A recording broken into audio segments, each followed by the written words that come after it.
All right, in this video, we're looking at 7.11, extinction under Unit 7, natural selection. Extinction refers to the disappearance of a species, and no future generations of that species will populate the Earth.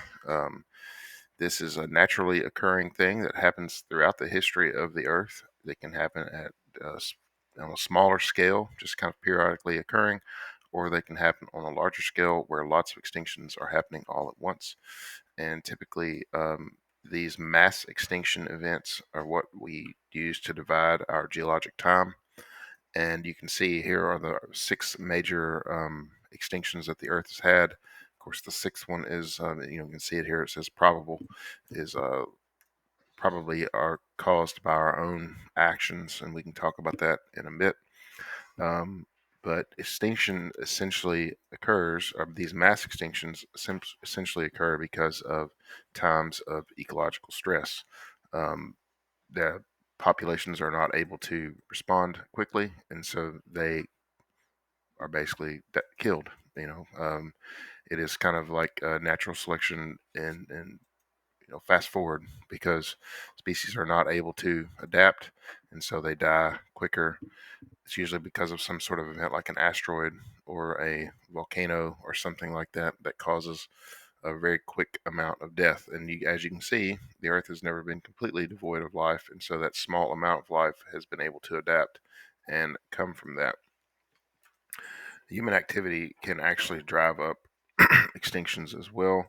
You can see here, there's a couple of examples of that there. Habitat loss, invasive species, exploitation of certain animals or plants, pollution. You can see all of those there.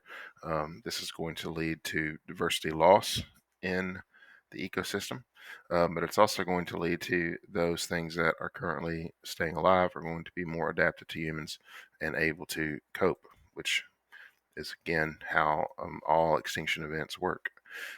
And so that leads to this idea here.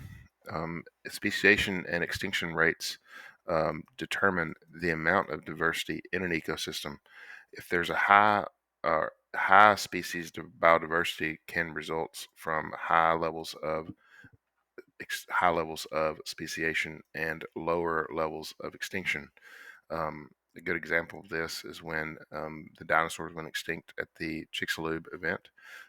Most of the larger reptiles went extinct, and so the ancestral mammal was able to fill those niches. And as you can see here, kind of that adaptive radiation radiating out from a single point. Um, Lower species diversity results from low levels of speciation and high levels of extinction, which is kind of what you see today.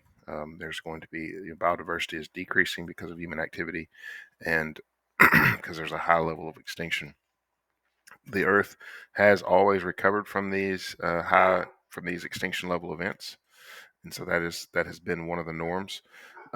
So again, one of the ideas here, that just to bring out again, these niches. So let's take the bat for instance. There was probably some species that one time inhabited this niche, and that niche became available, and so that's why this adaptive radiation happened. Now again, it wasn't like the animals got together and conferred that one of them needed to become flying, but these changes happen through mutations.